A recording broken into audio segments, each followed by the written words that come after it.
Stage Pass, Institute of Gaming. For more details, contact 7093965965. ఇది మీలో ఎవరైనా ఫోన్ పోగొట్టుకున్నారా? రోషన్ దగ్గర ఉంది ఐఫోన్. ఒక సినిమా ఆడితే పారేసుకుంటావరా నువ్వు?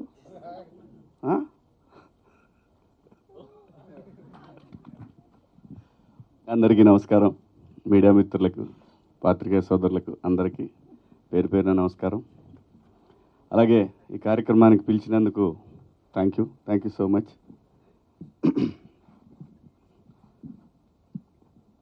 చదువు అంటే చాలా ఇష్టం అండి నాకు, కానీ చదువుకోవాలనుకున్నప్పుడు గాలికి తిరిగాను ఎక్కువ. డెఫినెట్గా చదువు చాలా అవసరం, అనుమానమే లేదు. సహజంగా 10th క్లాస్ నుంచి ఇంటర్మీడియట్ డిగ్రీకి వచ్చే వరకు గాలి తిరుగుళ్ళన్నీ అవుతాయి. అయిపోయిన తర్వాత తెలుస్తుంది చదువు విలువ. అసలు ఎయిర్ అనే టైటిల్ పెట్టగానే నాకు అసలు చూడగానే ఇంకా ఆ రోజే ఆల్ ఇండియా ర్యాంకర్స్ అని ఎప్పుడైతే వీళ్ళు అనుకున్నారో ఆ రోజే ఈటీవీ విన్లో ఇంకొక పెద్ద బ్లాక్ బస్టర్ సిరీస్ 90sని కూడా క్రాస్ చేసే సిరీస్ రాబోతుందని నాకు అనిపించింది. ఎందుకంటే ప్రతి ఒక్కళ్ళు కనెక్ట్ అవుతారు దీనికి. వాస్తవంగా చాలా హింస కార్యక్రమం ఆల్ ఇండియా ర్యాంకర్స్ అనేది. చాలా హింస పిల్లలకి. హింస అంటే జనరల్గా సహజంగా ఆది మానవుడి నుంచి ఎవల్యూషన్ అయిపోయి వాడు రకరకాల ఫీల్డ్స్లోకి వెళ్ళిపోయి ప్రపంచాన్ని ఒక స్థాయి నుంచి ఎక్కడికో అవసరమైతే ఈ భూమి అంతా వెళ్ళిపోతే ఆకాశంలో ఎక్కడ ఉండే పరిస్థితి క్రియేట్ చేసిన మనిషిని ఏం చేస్తున్నారంటే ఇదంతా కూడా మెదడు చేసే పని కదా.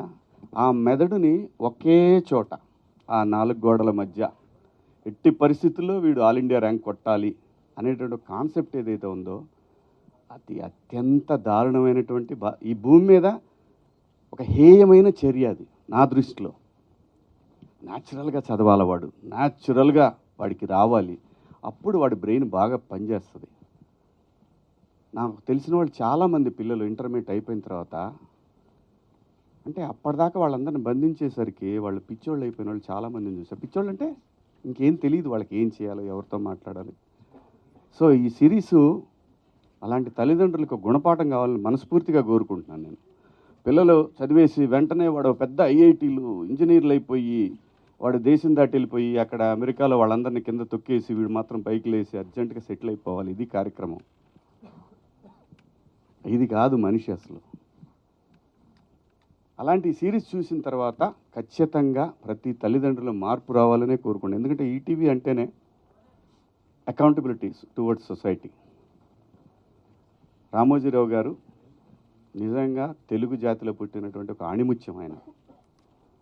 ఆయన సొసైటీ ఎలా ఉండాలి అని కలలు కన్నాడో వాళ్ళ సంస్థల నుంచి వచ్చేటటువంటి ప్రతి ఒక్కటి కూడా మనం ఎంత గొప్ప కథలు తీసుకెళ్ళినా, ఎంత ఎంటర్టైన్మెంట్ కథలు తీసుకెళ్ళినా వాళ్ళు end of the day message అనేది ఒకటి మాత్రం ఖచ్చితంగా కోరుకుంటారు వాళ్ళు. అది లేకుండా వాళ్ళ కంటెంట్ ఉండదు, ఉండాలి.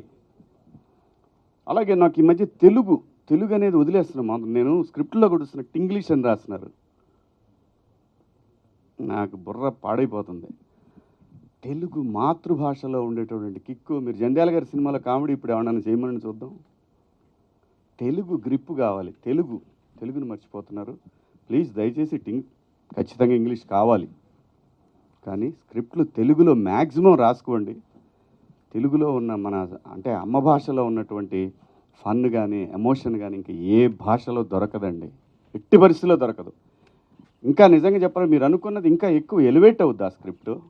అలా ముందు డైరెక్టర్లు అందరూ కూడా ప్లీజ్ ఇంగ్లీష్ అనే పదాన్ని ఆపేయండి. ఎందుకంటే ఇప్పుడు నాకు తెలిసి గత 3-4 సంవత్సరాలుగా తెలుగు ఆర్టిస్టులు ఎక్కువ మంది ఉన్నారు. ఇంత ముందులాగా బయట నుంచి తీసుకురావట్లేదు. లక్కీగా మొన్న థ్యాంక్స్ నాని గారు ఎక్కడ ఇంకో బయట నుంచి వచ్చే విలన్ని తెచ్చుకోకుండా నేను చేయగలిగిన నమ్మకం పెట్టుకొని చేశారు. తెలుగులో మాట్లాడితే తెలుగు నటుడికి ఆ కిక్కు వేరే. అసలు ఆ భాషను చూస్తే ఆ కిక్కు వేరే.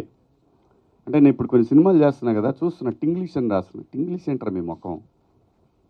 తెలుగు చక్కగా డైలాగు రాయండి ప్లీజ్. డైరెక్టర్లకు నేను మనస్ఫూర్తిగా కోరుకున్నా. ఓకే, న్యూ ఏజ్ మేకింగ్, కొత్తగా ఆలోచన ఏమీ ఉండదు. End of the day emotion. Cinema is all about emotion. ఇంతకు మించి ఏమీ ఉండదు. మీరు ఎన్ని చెప్పినా సరే end of the day emotion, all about emotion cinema అంటే. అందుకే నిన్న కన్నప్పలో లాస్ట్ 1 hour ఇరగ తీసేసిందన్న కూడా ఆ ఎమోషన్ వర్కౌట్ అయింది. సో కాబట్టి ఏంటంటే ఆ ఎమోషన్ అనేది అమ్మ భాషలోనే ఉంటుంది. ఇది కొంచెం అవుట్ ఆఫ్ ద సబ్జెక్టు అయినా చెప్పాలనిపించింది, చెప్తున్నాను. సో ఇక మా సినిమాకి వచ్చేసరికి ఖచ్చితంగా సాయికృష్ణ గారు కానీ, నితిన్ గారు కానీ, అలాగే entire team, ETV win team వాళ్ళు ఖచ్చితంగా టువర్డ్స్ సొసైటీకి ఉపయోగపడేది, అలాగే బ్రహ్మాండమైన ఒక కొత్త రకంగా కథని చెప్పే ప్రయత్నాలు వాళ్ళు విపరీతంగా చేస్తూ ఉన్నారు. ఖచ్చితంగా ఇది కూడా చాలా పెద్ద సక్సెస్ అవుద్ది. అలాగే మిత్రుడు సందీప్ రాజు గారు నిజంగా ఇన్స్పిరేషనేనండి. వీళ్ళందరూ కూడా ఖచ్చితంగా ఇన్స్పిరేషన్. మనకి టువర్డ్స్ ఆర్ట్ పట్ల డెడికేషన్ ఉంటే జాతీయ స్థాయికి వెళ్ళొచ్చు అని చెప్పి ప్రూవ్ చేశాడు ఆయన. సో అలాగే తమ్ముడు సుహాస్ కానివ్వండి, ఇవాళ అటు నుంచి ఇటు రాకుండా మనోడిని ఇక్కడి నుంచి అక్కడ తీసుకెళ్లారు, విచ్ ఇస్ గ్రేట్. నిజంగా చాలా సంతోషం. సో ఖచ్చితంగా చేసినటువంటి ఈ సిరీస్లో చేసినటువంటి అందరికి కూడా శుభాకాంక్షలు. ఖచ్చితంగా పెద్ద హిట్ అవుద్ది. నాకు బాగా నచ్చింది ఆటోడి క్యారెక్టర్. అలాంటి క్యారెక్టర్ ఏదైనా ఉంటే చెప్పండి, చేస్తాను నేను. Thank you so much. ఫ్రెండ్స్కి దొరికిపోయిన సందర్భం ఏమైనా ఉందా? పేరెంట్స్కి ఎప్పుడు దొరకలేదు పాపం, వాళ్ళు చదువుకోలేదండి. ఓకే. 9th క్లాస్లో అటెండెన్స్ వేయించుకోగానే కరెక్ట్గా మున్సిపల్ హై స్కూల్ నర్సరావుపేట గోడ దూకేసి 11 o'clock షోకి వెళ్ళేవాడిని. పక్కనే ఉండే సత్యనారాయణ టాకీస్ అని. అది ఇంటర్మీడియట్కి వచ్చేసరికి సార్ తప్పానండి, ఇంటర్మీడియట్ తప్పాను నేను. ఇంటర్మీడియట్కి వచ్చేసరికి డైలీ నర్సరావుపేట నుంచి రిలీజులు ఉండేవి కాదు. నర్సరావుపేటలో 7 థియేటర్లే ఉండేవి. సో గుంటూరులో అయితే మాకు 16 థియేటర్లు దాకా ఉండేవి. Morning first show, second show 2 చూసి దొంగల బండికి దొనకొండ బండి ఉండేది, ఆ బండికి నర్సరావుపేట వచ్చేవాళ్ళం. ఇంతకు మించి ఏమీ లేదు, చదివింది లేదు, చచ్చింది లేదు, అన్ని అబద్ధాలు. ఆ తర్వాత నేను అప్పుడు కూడా కొంచెం ఎమోషనల్గానే మాట్లాడేవాడిని. అలా మా కాలేజ్ ఫంక్షన్లో కొంచెం ఎమోషనల్గా మాట్లాడాను. డిగ్రీ కాలేజ్ ఏమంటే మీరు చెప్తున్నారు కానీ అంతగా ఎక్కట్లేదండి అని అనేవాడిని. అంటే వాళ్ళలో లేదు లోపం, నేను అసలు విన్సేస్తే కదా. సో అలాసరికి సర్లే సెకండ్ ఇయర్ చూద్దాం, థర్డ్ ఇయర్ చూద్దాం అనుకున్నారు. అమ్మతోడు ఆ 2 సంవత్సరాలు చదివానండి నేను. వీళ్ళు నన్ను గట్టిగా పడతారనేసి. సో చదివింది తక్కువ, కానీ చదివితే చాలా బాగా చదివేవాడిని. సో చదవకుండానే ఇంత జ్ఞానాన్ని తెచ్చుకోగలిగారు. చదివాను తల్లి, డిగ్రీ కాదు ఫెయిల్ అయ్యాను అన్నారు కదా ఇంటర్ ఫస్ట్ ఇయర్. సో అలా ఫస్ట్ అటెంప్ట్ లోనే పాస్ అయ్యి ఉంటే కూడా ఫెయిలే. అయ్యో 10th ఫెయిల్ నా కొడుకులు ఈ భూమి మీద ఉండరు. సో ఇంత జ్ఞానోదయం నాతో పాటు మా జీవన్ కానీ మా బ్యాచ్ అంతా వేరే ఉంది. Thank you sir, thank you so much. నేను అన్ని పాస్ సార్, ఫ్యాషన్ డిజైనింగ్ వరకు చదువుకున్నాను. రేపు అయితే ఖచ్చితంగా మీరు పాస్ అయి ఉంటారు. సర్టిఫికెట్ చూడాల్సిన పని లేదు మీకు. Thank you sir, thank you for gracing are event. And you, Suhas గారిని కూడా ముందుకు రావాల్సిందిగా రిక్వెస్ట్ చేస్తున్నాం. ఓకే సుహాస్ గారు, మాకు తెలుసు మీరు అలా చేసి అమ్మాయిని పెళ్లి చేసుకున్నారు. మొత్తానికి అది ఎప్పుడో అన్నది మాకు తెలియదు, కానీ కాలేజ్ టైంలోనా లేకుంటే ఎలా జరిగింది అన్నది? నా పెళ్ళి మీకు ఆవిడ పరిచయం అవ్వడం కాలేజ్ టైం నుంచా లేకుంటే ఎలా? కాలేజ్ డిగ్రీ అప్పటి నుంచి అండి. ఓకే. సో చదువుకుంటూ అలా ప్రపోజల్ చేశారా, లేదంటే మీరు లాస్ట్ బెంచ్ స్టూడెంటా ఫస్ట్ బెంచ్ అని ఏంటి? లాస్ట్ బెంచ్ అన్న, ఫేస్ చూస్తే ఫస్ట్ బెంచ్ అని ఎవరు చెప్పిన నంబర్ ఎవరు?